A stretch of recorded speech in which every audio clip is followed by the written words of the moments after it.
It's true that I introduced more violence in Machine Gun Kelly than in any of the previous films. There was some action in the westerns and in some of the others, but I wouldn't call it violence as such. I was simply working with the material.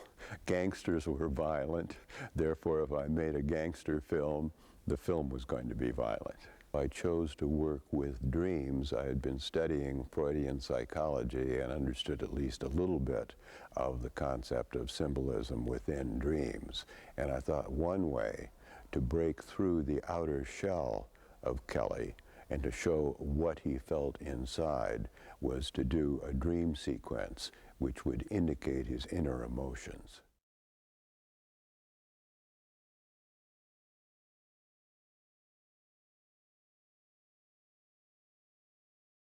My original theory on the casting for the St. Valentine's Day Massacre was to use classically trained actors as the gangsters. I thought they would bring more dimension to the role.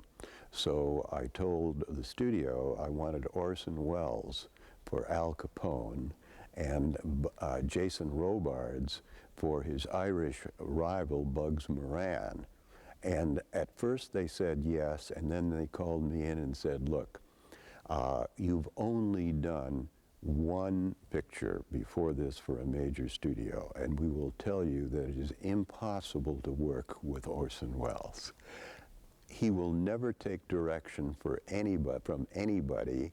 He is known for rewriting his role on the set and refusing to play the scene if the way he's rewritten the script doesn't work. And they said, look, as a young director making your first film on a major studio lot, step away from Orson Welles. He is nothing but trouble. But we like Jason Robards, and let Jason Robards play Al Capone. We'll find somebody else for Bugs Moran. And I said, well, I can understand what you mean about Orson Welles, but I think he would be perfect for the role. But also, Jason fits Bugs Moran. He doesn't really fit Al Capone. They said, we really want to go with Jason Robards. And I said, all right. I thought it was my first picture at a major studio. I should not open it with trouble. Plus, I knew that Jason was a brilliant actor. So from his ability, he could play it. He did play it very well.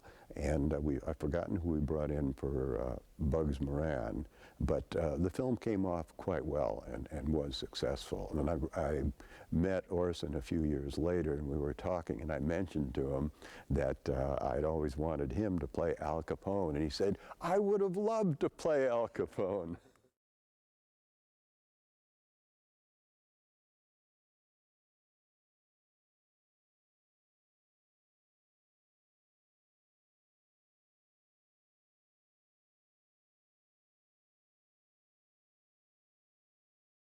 We had somebody there from the government watching us shoot, and I had no problems with him whatsoever, except for the fact that he said that the partisans were not wearing enough red stars on their wardrobe. They weren't wearing army clothes, they were wearing ordinary clothes, but he said they should have a red star somewhere.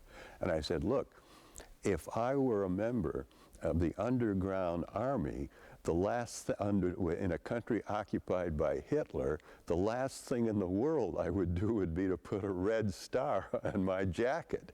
But he said they've got to have red stars. So I said, okay, what about the sort of hats like this, and put a red star on the top of the hats, and I will use those in a couple of my traveling montage scenes. He said, fine, we'll do that.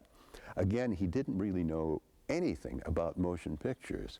On the scenes where they had the red stars, I created a montage of boots tramping through the mud, so the camera was obviously pointed at their feet. They had red stars on their heads, and this guy from the government never understood in any way that those red stars weren't going to appear on the film. The story of the Secret Invasion was that a small number of highly trained soldiers, actually they were criminals who were pardoned if they would become soldiers and volunteer for this mission, where they come ashore at night on the beach.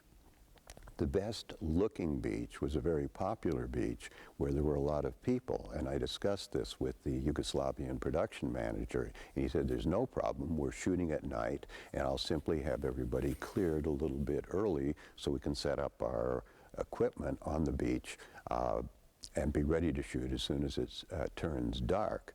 And I said, fine. And we were setting up our equipment. It was starting to turn dark, and there were still people on the beach. And I said, I thought you said you were going to have this beach cleared. He says, there's no problem whatsoever. So he got one of the soldiers. We had a couple of soldiers with us, either for our protection or who knows whose protection.